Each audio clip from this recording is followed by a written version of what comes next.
Good morning, everyone. And it's nice to see everyone here. Those of you at home, I wish you were here.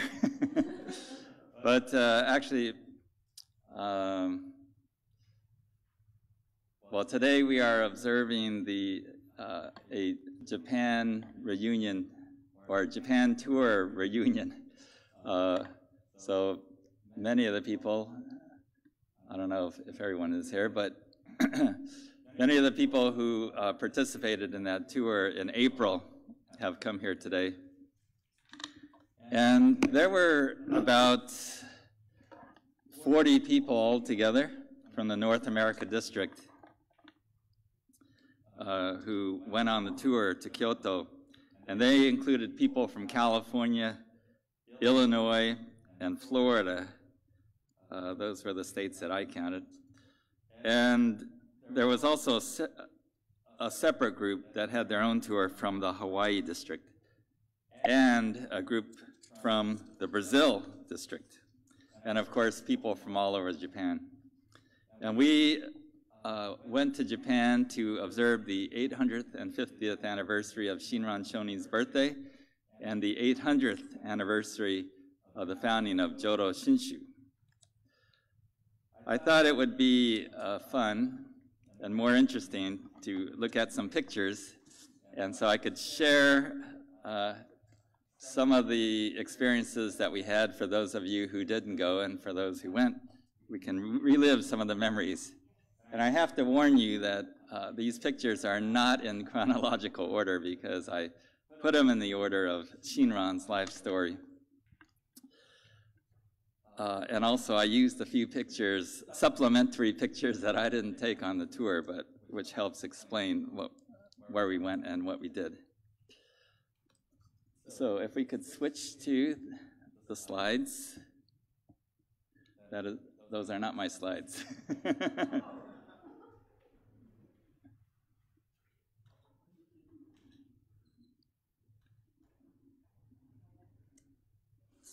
Okay. I pulled this picture off the internet. But this is I didn't take this picture. But this is the city of Kyoto to set the scene for you. And so we arrived in Kyoto, and you know, when I traveled separately to Kyoto, and I walked by our Honzan, our mother temple, and there were probably about 30 tour buses parked in front of the front gate, because many people were coming from all over Japan to observe this great anniversary, and they were having services every day. So there were crowds of people who were going to Honzan, our mother temple. And the weather was beautiful, which was fortunate that they had it in April in springtime. And the Honzan was decorated with many festive ornaments, and this is a bamboo display that was outside the front gate. And inside the main courtyard, there were also other marks of the celebration, and you can see the festive flags that were put up along the front of the temple. And of course, there's a sign that's outside that is the current motto for our Jodo Shinshu teachings, and it says, well, Namo Amida Butsu and Hito to umareta koto no imi o tazunete iko, which means to discover the meaning of being born as human beings. And this is the theme that we're following in this current period. This is the main hall called the Founders Hall, and inside the Founders Hall is, on the altar is the statue of Shinran Shonin. And this is the largest building in the complex, and this is where all these major services were held.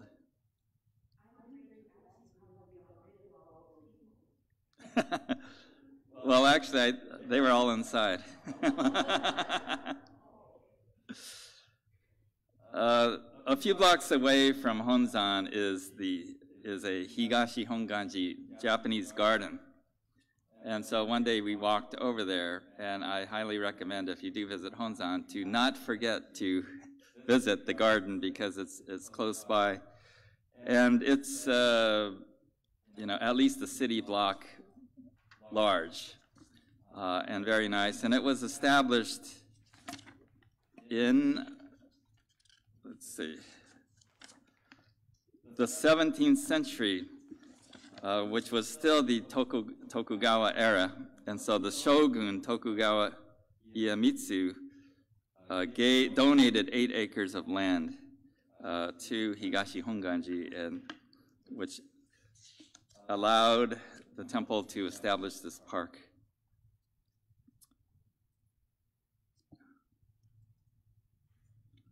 This is some of the members of the tour group from Chicago. And I was charged with, we divided up the different groups, and I was charged with leading the Chicago people. But I wanted to show them to you because they're not here today. But they're here in spirit. And by the way, if you look in the back,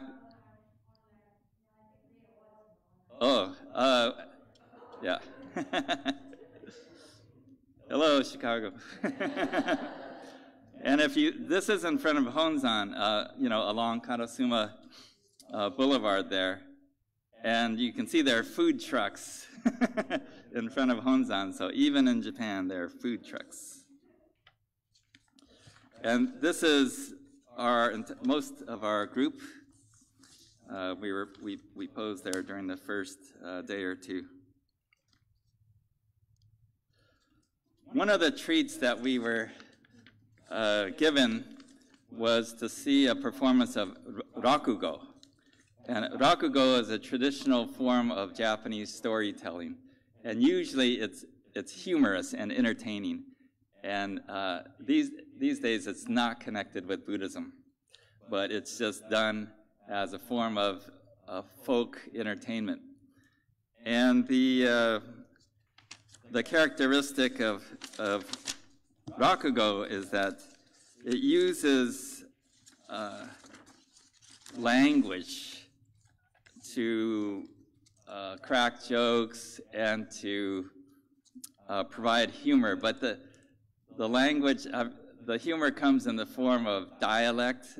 So often these narratives are in a country dialect, or they do a play on words, and or they overemphasize pronunciation and things like that. So it's best appreciated if you understand Japanese, but they did provide subtitles, and we got a sense of it.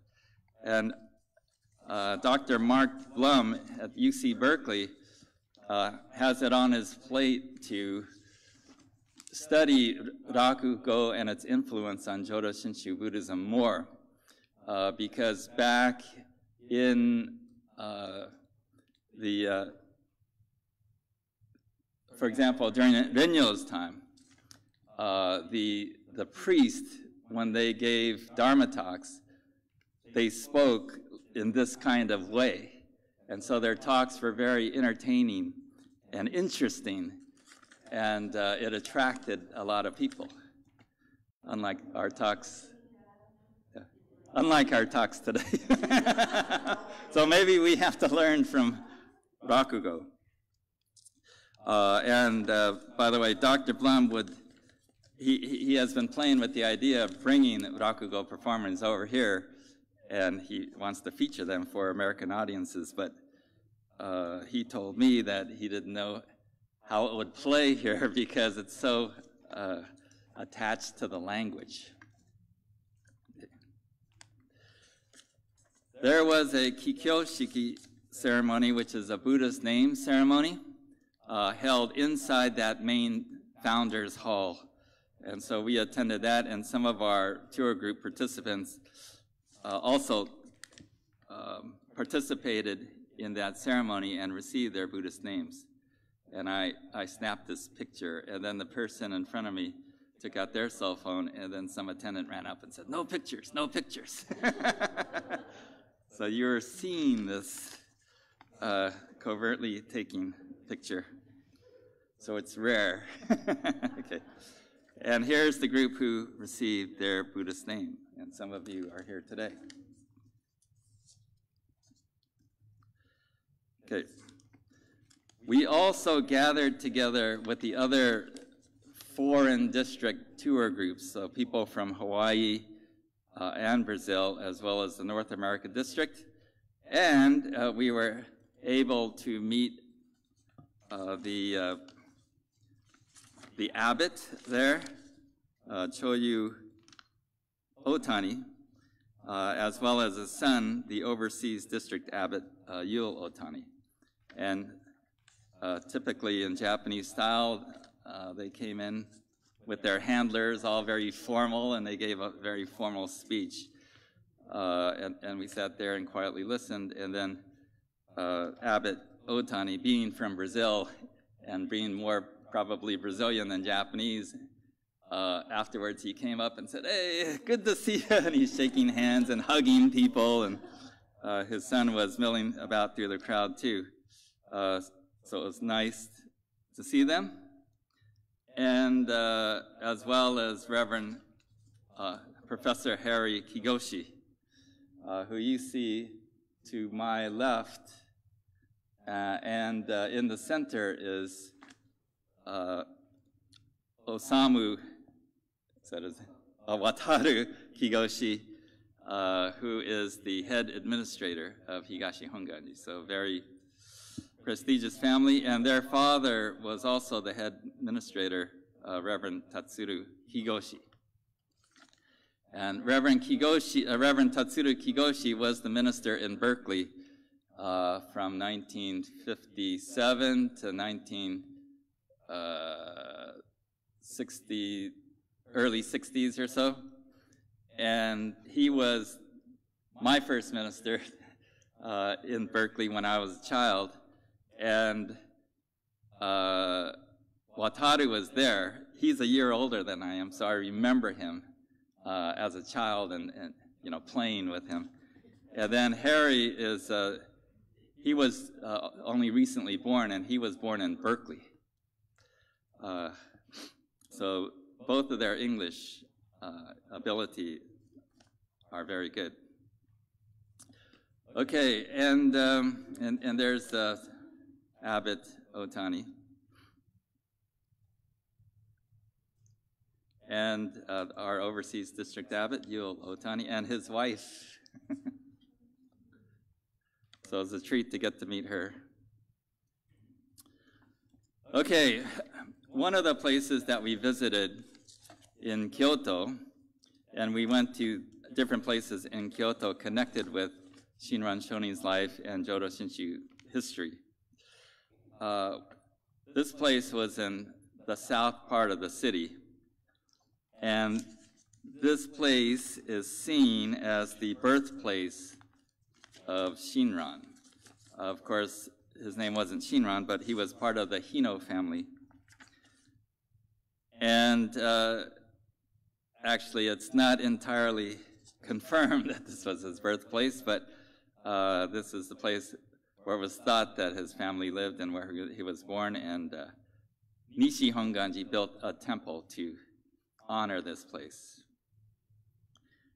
So this place is called Hino Tanjo-in, and the temple was built replicating the design of a 12th century temple, because that was the time when Shinran was born. And it's interesting because actually we're looking at the temple from a courtyard, so there's a fence that surrounds the courtyard, but it was hard to take a good picture. But we were told that there's this stone lantern in front and white sand as part of the front garden, because in ancient times they didn't have electricity, and they would light the lantern, and at night the sand would reflect the light and there would be more illumination.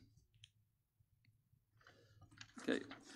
What I found interesting was right next to this Tanjo-in temple was an old temple built during the Heian period in the mid-11th century called Honganji.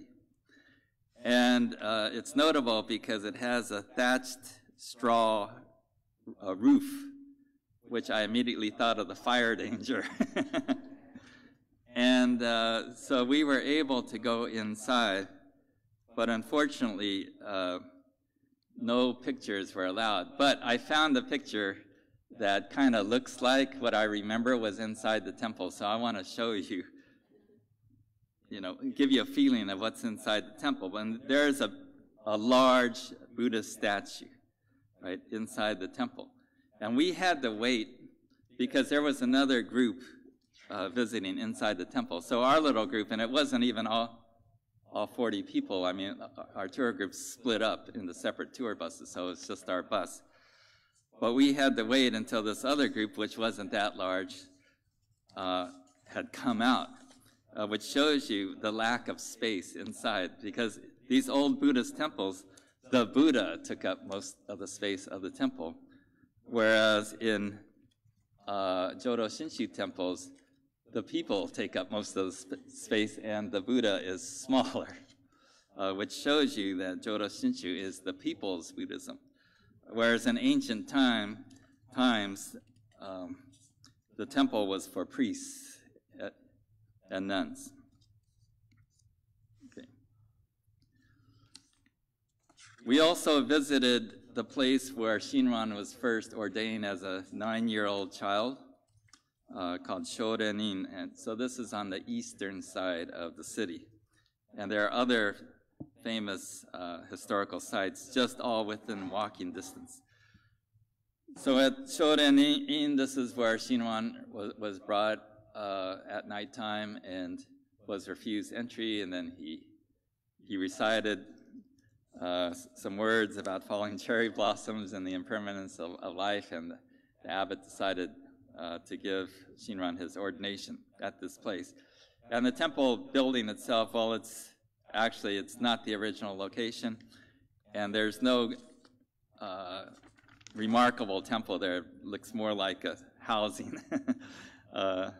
So there wasn't any great picture to take, but at many of these different sites connected with Shinran, they honor his life with a statue. And so here's a statue of the child Shinran. So Shinran, after he was ordained, he was sent to Mount Hiei, which is a mountain next to the city of Kyoto, where we went actually on the first day of our tour.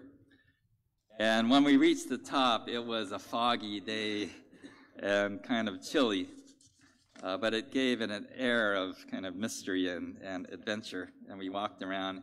And there are many temples up there, but at the very top is a famous temple, which is the headquarters of the Tendai sect of Buddhism called Endakuji.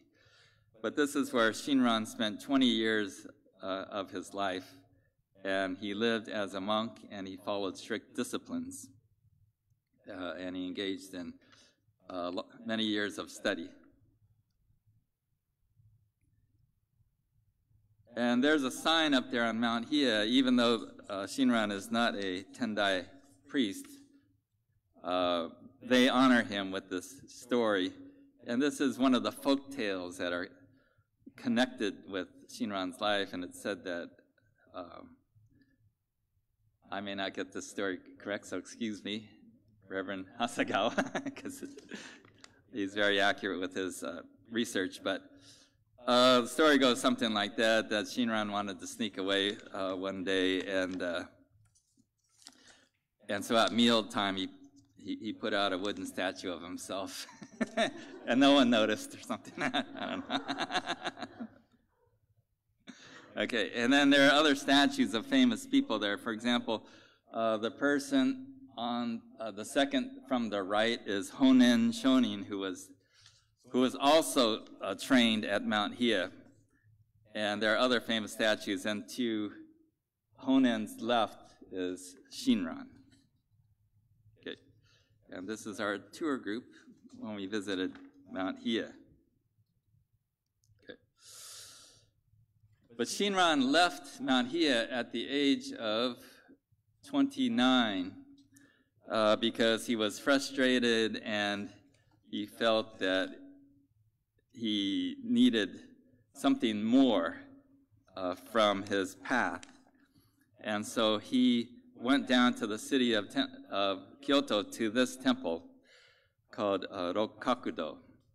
Rokkakudo means six-sided. And so you see this unusual designs of, kind of reminds you of the house of seven gables. So this is now smack dab in the middle of downtown Kyoto, so it's surrounded by modern office buildings, right?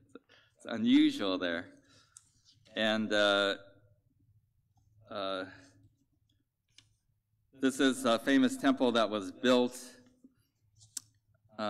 reputedly built by Prince Shotoku Taishi, and who was the first Buddhist regent of Japan around the 7th century.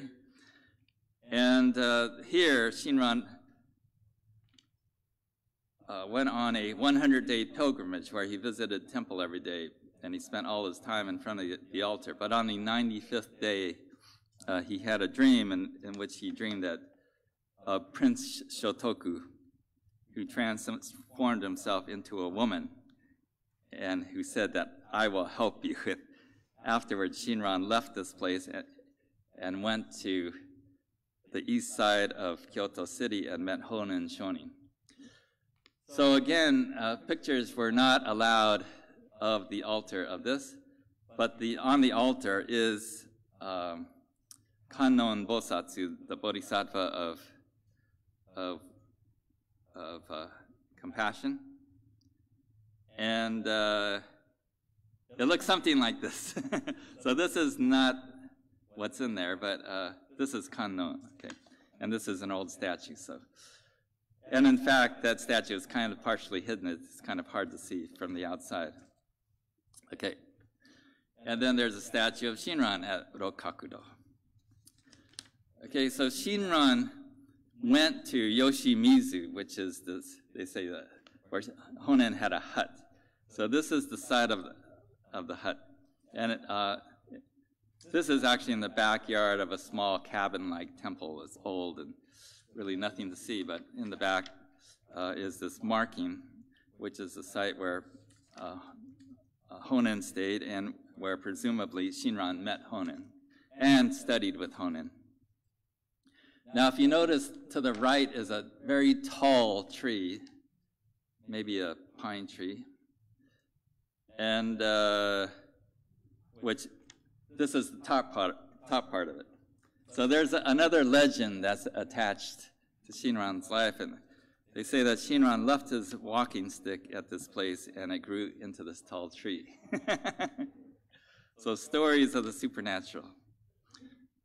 Okay, and then inside the temple in front is a statue of Shinran. And of course, Shinran was 29 years old, so he's, a fairly young man.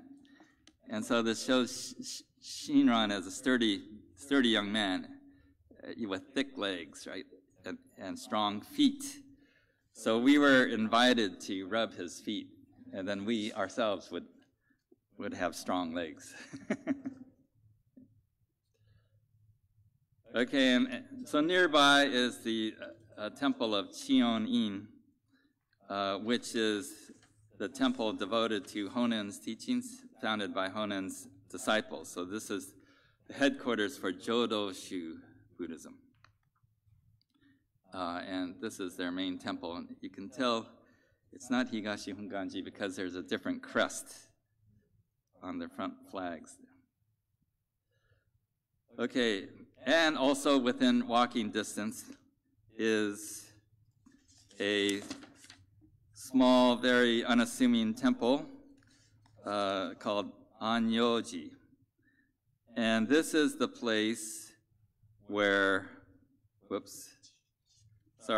Anyoji was where Honen had his hut in the backyard.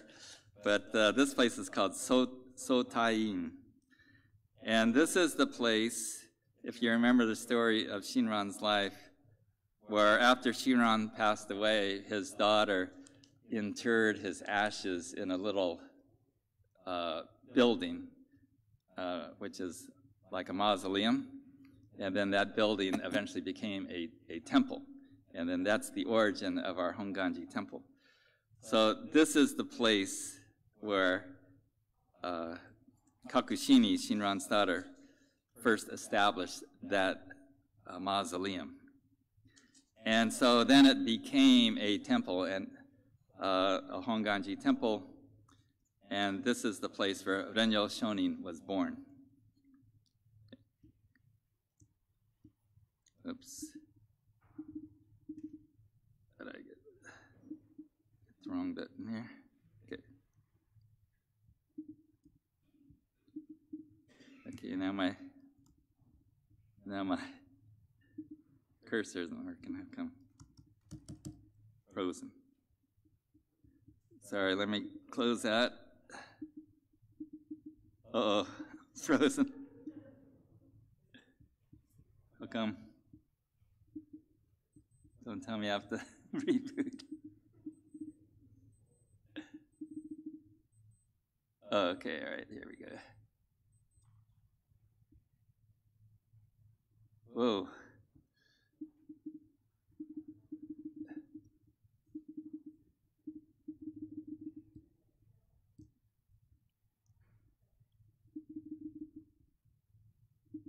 Okay, let me close that here.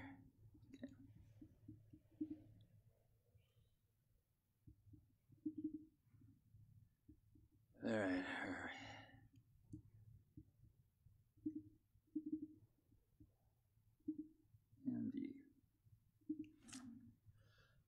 Okay, there was also a scroll, if I remember correctly, that was in this Sotain, this scroll of Amida, and then there's some writing coming out, maybe Namamidabsu, and it said that, I think it said that Shinran wrote this. Okay. Also within walking distance is Otani Sobyo, which is our Higashi Honganji's main mausoleum and cemetery. And this is the site where Shinran's ashes are now interred. And this is the front of the where his ashes are buried.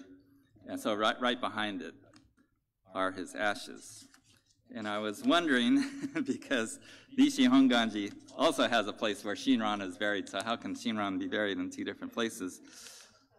So I did a little research, and actually in 1602, Higashi Honganji and Nishi Honganji split the ashes, and this current mausoleum was constructed at this location. Okay. Okay. So after our tour of Kyoto, we traveled by tour bus up towards the Japan seaside coast to the area where Shinran was exiled. So after Shinran had met with and stayed with Honen, because of a scandal connected to Honen and his disciples, Honen and top disciples were banished from the capital, and Shinran was sent to what was then called Echigo province, which is current-day Niigata prefecture. And so this is the route of our tour bus where we drove up the coast, and then we hit the coast, and then the road went along the Japan Sea. And so first we entered Fukui-ken, Fukui Prefecture. And this is all rural farmlands and hills and many trees. And we ended up, and so then finally we could see the Japan Sea there. What's unusual is that, and here's a video. I think, Anna, you took this. What's unusual is that on the left, you could see the ocean, and then on the right, you see the mountains with snow. So for those of us in California, that's very unusual because we usually have to drive hours to get to the mountains, from the ocean. Right? But there, along the road, we look, oh, there's the ocean. We look the other way, there are the mountains. So we went to this place called Tojimbo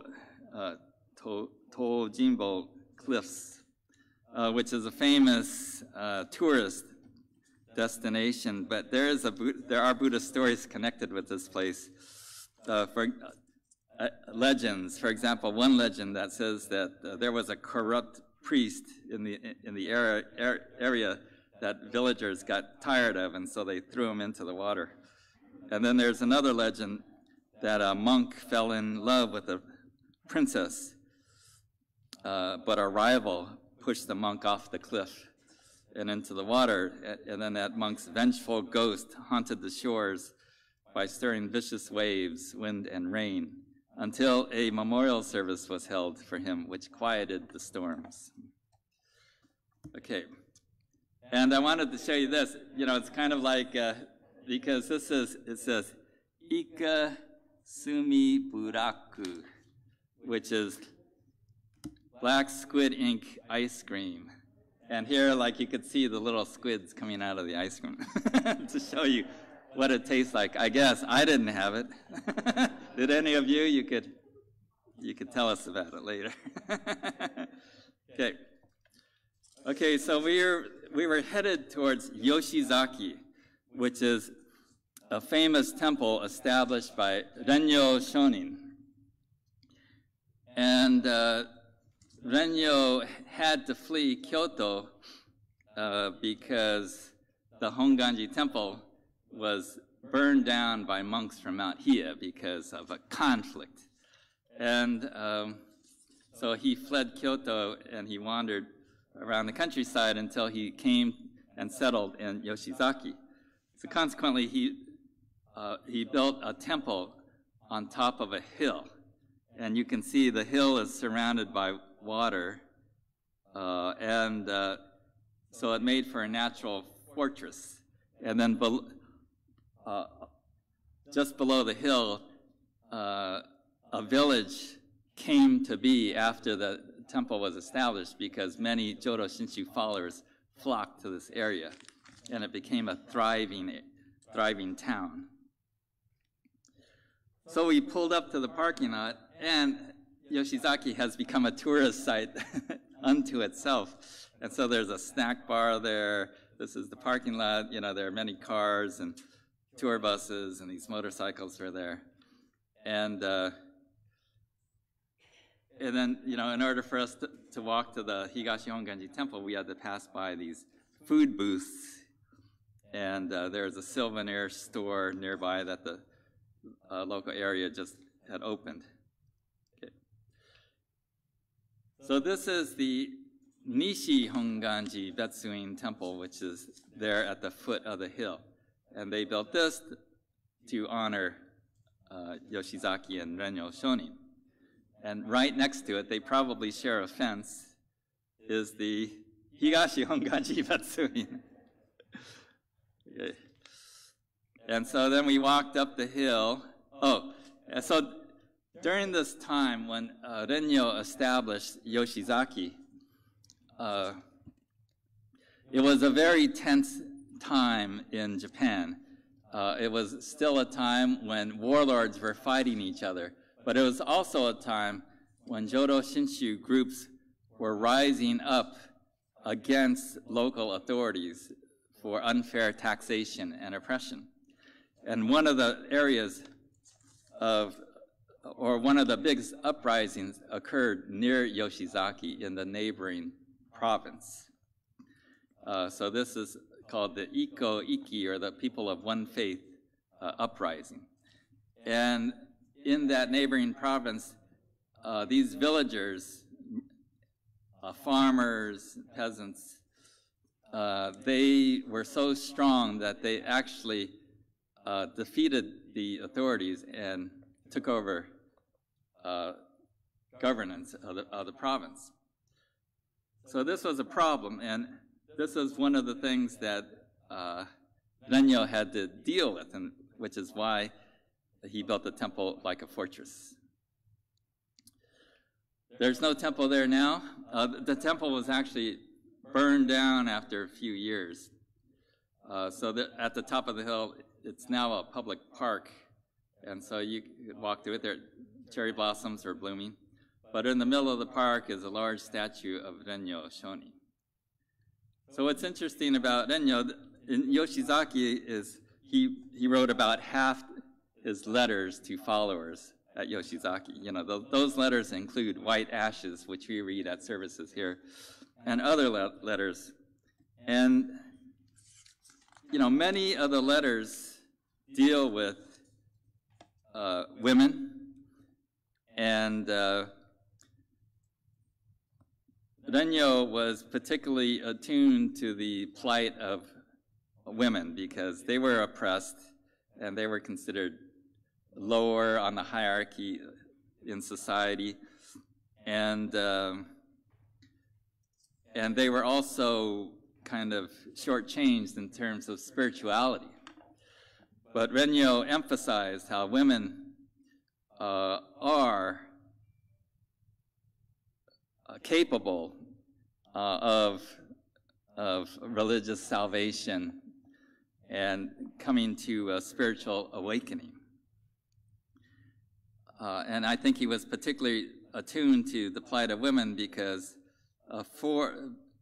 by this time, 4 of his daughters had passed away. He had many children, and he had a succession of wives, and by this time, 2 wives had passed away.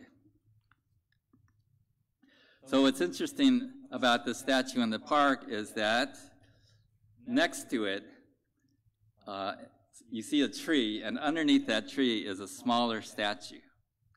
And that statue is of a woman, a mermaid-like woman. And the guide told us that that woman was a prostitute who was listening to the teachings from Renyo, which expresses how like Jodo Shinshu teachings are for people who are oppressed, are for women, and embrace social outcasts. Yoshizaki is also the site of the famous Devil's Mass story, a story of the Devil's Mass and the daughter-in-law who was intimidated by her mother-in-law, who put on the Mass and tried to scare her one night as the daughter tried to go up to Yoshizaki to listen to the teachings. And of course, then the mother returned home and tried to take off the mask, and the mask wouldn't come off. It had become part of her face.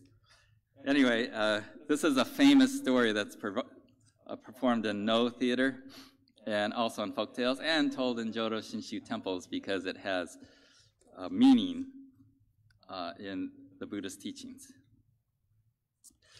Okay, after Yoshizaki, we went to the prefecture of Kanazawa, to Kanazawa Betsuin, and this is the Betsuin temple, which is really large, and there's an overhead walkway that connects the temple to the office buildings over there. It's pretty amazing. You know, you drive under it from the parking lot, and this building itself shows you the strength of the Jodo Shinshu teachings in this area, as well as the devotion by the followers. But we went there because Reverend Tatsuru Higashi told us he would meet us there. And he has a small family temple nearby, but you know, it would be too much for our tour bus to go over there, so he said he'd meet us at the Betsuin. And so there he is. And what was amazing to me is that, as I said, I remember him as a child. When I first went to my first Dharma school, you know, we recited the Golden Chain, and we sang that song, Buddha Loves You. You know that song? And so Reverend Higashi, who's like, I don't know how old he is, like 91 or something, and you know, he hadn't lived in, you know, he hadn't been the minister in Berkeley for like 70 years or something like that. But he stood up there, and then spontaneously he said, "I am a link in the golden chain." And he recited the whole thing. And then he said, "Fly, fly, little bird, Buddha loves you, bird, little bird, tweet, tweet, tweet, tweet, tweet, tweet, tweet." So it was great to see him. So we posed with him. And then there you can also see, standing to the left, is Reverend Hashimoto, who spent a short time at the Betsuin here training, and then he went off and was the minister in Chicago for a couple of years. Okay, so we kept going along the coast, northward towards Niigata. And again, the mountains were on the other side. And what's interesting is that these mountains, eventually they stretch all the way out and they go to the sea. So, but the highway keeps going, so the highway is built on a platform here, hugging the sea coast right there, because the mountains, you know, literally extend to the water. And here it is. Okay, so we finally get to the place where Shinran got off a boat and walked on land to the place where he was sent to exile. So there's this rock marking this spot, reminding me of Plymouth Rock. So this is the Plymouth Rock of Jodo Shinshu. Okay, and there's an explanation sign. And this guy told a funny story that this sea coast is actually close in proximity to North Korea. And so when, you know, there was a time when North Korean agents had come over and occasionally kidnap Japanese people, take them back to North Korea. And she said one of the judo teachers in town, like, you know, so many years ago, 30 years ago, was actually grabbed at nighttime by like 2 agents, but he fought him off with his judo. Okay. Oh, so here's the coast here. Okay, so you can keep going. So eventually we got to this place where Shinran lived in a hut, and it was on the temple grounds of this temple, which is called Gochi Kokubunji Temple. So again, this is an old temple that was built in, I'm not sure, but the 8th century. And so there's a gate in the front with 2 guardian angels. And so it has this very characteristic of these old Buddhist temples. And there's a pagoda on the grounds. And then here's the main temple. And right next to this temple is the place where it's said that Shinran lived in a hut.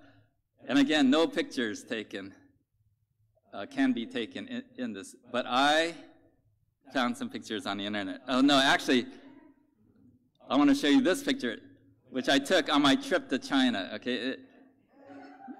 There weren't, because this temple was built in the Chinese style because it's that old Buddhism, so they copied what was done in China, right?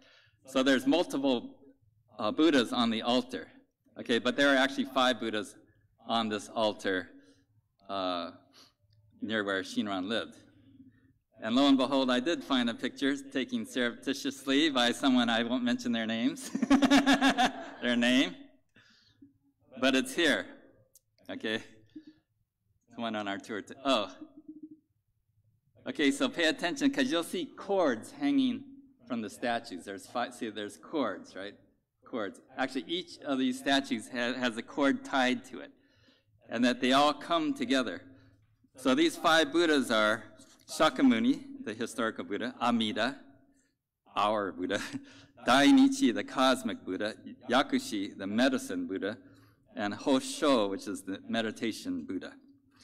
Right? And so there are colored cords tied to each of these Buddhas, which come together and are wrapped as one, and then they drop down to the front of the temple there. You can't go inside, but you can stand in front, right, at the entrance.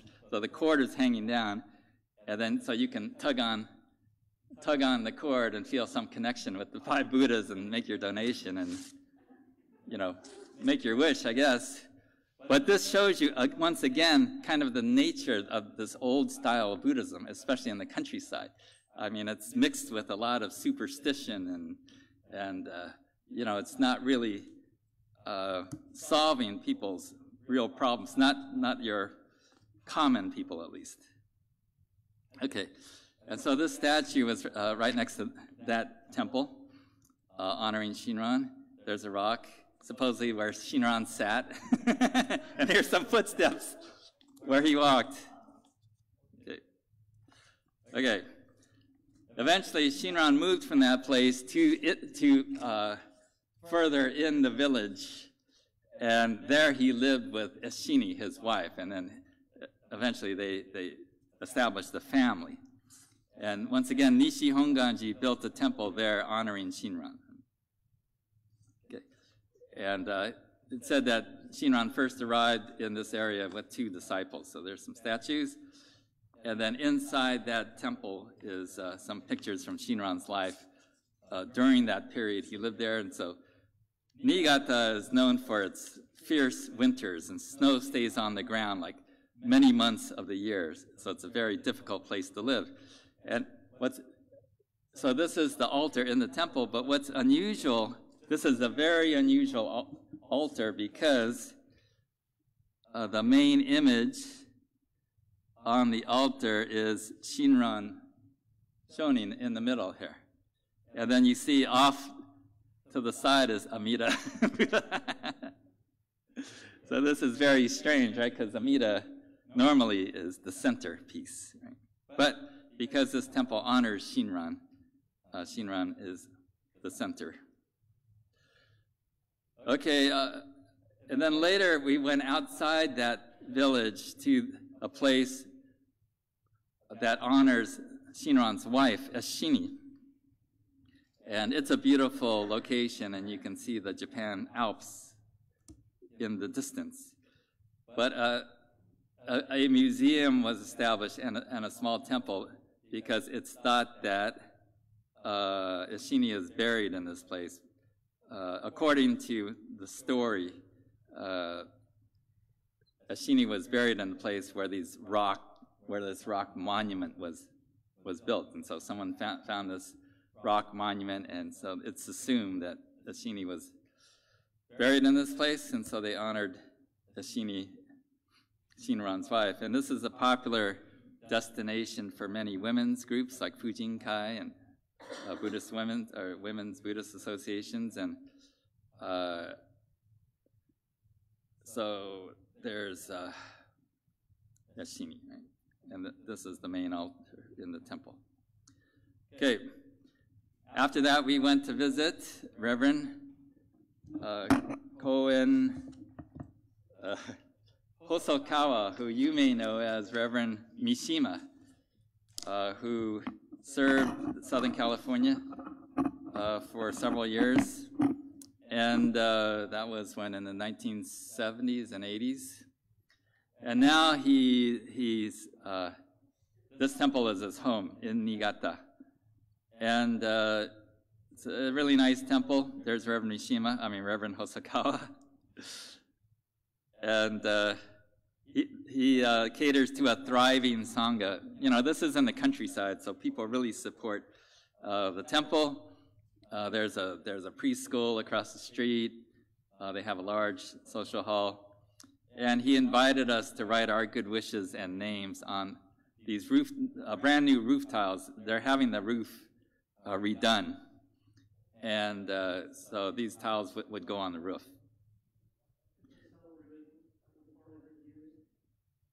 Is that what it was? It said celebration of 400 years.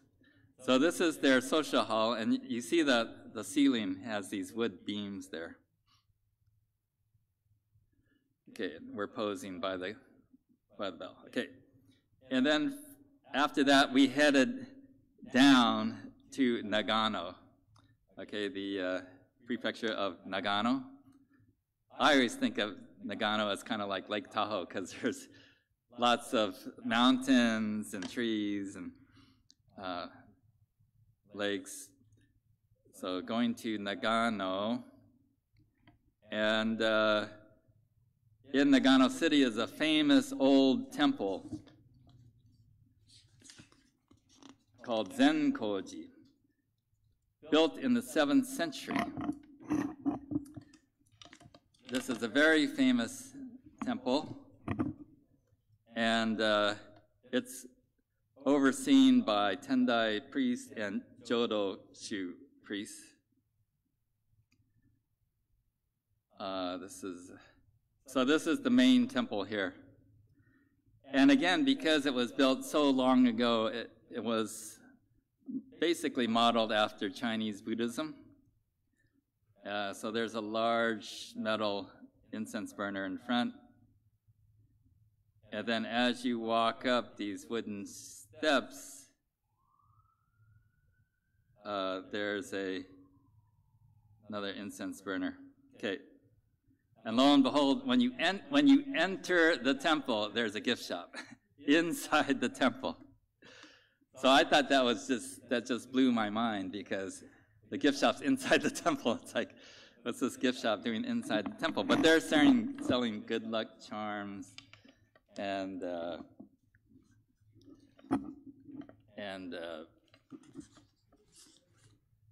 scrolls and things you can take home.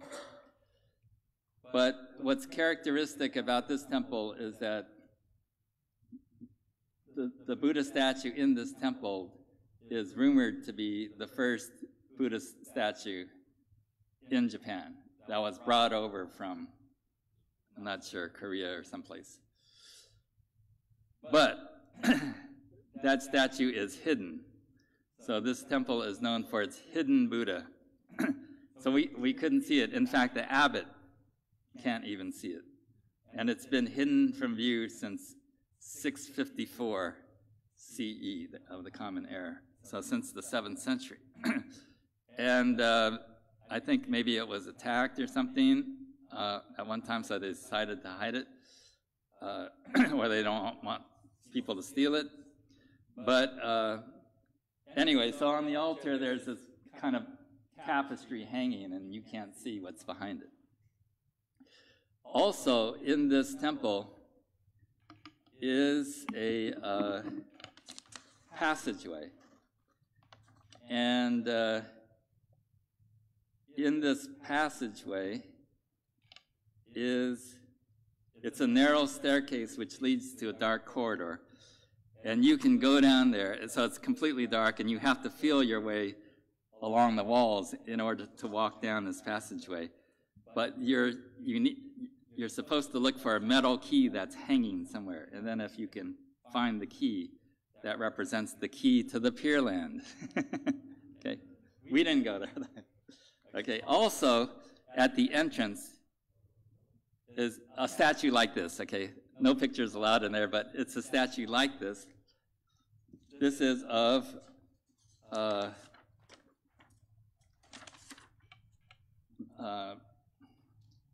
let's see. This is Binzuru. Binzuru, which is said to be the Shakyamuni Buddha's physician, doctor. Right? And so this statue is there, and then as people go in, they rub the statue. Because if you rub the statue, then maybe Binzuru will help you get rid of your ailments. Okay? So once again, we see all of these folk beliefs, superstitions, and kind of practices that are not central to the Buddhist teachings. And this is the kind of atmosphere and experiences that Shinran Shonin had. And Shinran actually visited this temple. So after his exile was lifted, he walked around to other parts of the countryside. And it is said that Shinran visited this temple in the wintertime. And so he wasn't able to get any flowers, fresh flowers to offer at the altar, so he could only offer pine branches. So here he is holding pine branches. And then there are other Buddha statues on the grounds. These are Jizo Bosatsu statues, which a lot of people pray to in relation to children or illnesses. And then just outside of the temple is this residence, and it said that when Shinran Shonin visited, he stayed in this place. Kind of like Elvis stayed here. Okay. So what struck me on this trip and tour is that this is the picture that we have on our altar in Berkeley. And you have a similar picture here of Shinran. So this is Shinran during his senior years. Right? And so this is, when I think of Shinran, I think of this kind of old, teacher. He's kind of bony, kind of thin. But the Shinran that I met on this tour was kind of a young, youthful, robust Shinran with these strong legs who could walk miles, because he's walking everywhere. We took a bus, and it took hours and hours to get to these places over the course of several days, and he walked these great distances. And to see his wife honored and given a special place at these historical spots, and giving people a focus for their attention was also nice to see, and to learn about the hardships that Shinran experienced. The hardships that he endured, his fortitude in exile, and his experiences in the countryside, and how the Buddhism that surrounded him was filled with folk beliefs, superstitions, and ancient customs badly in need of interpretation that would make more sense and better help people facing difficult conditions and challenges in life. So Shinran's understanding made the Buddha's teachings universal and relevant to all of us. These are the Jodo Shinshu teachings that were passed down to us, that guide our lives and that shape our temples today. This trip was a fitting tribute and way to honor Shinran on his 850th birthday and the 800th anniversary of Jodo Shinshu's founding. Thank you to all who participated, especially the ministers who helped organize the trip. To those who weren't able to go, I hope someday you can visit some of these places. And even if you can't, let us together discover and learn from Shinran Shonin's teachings.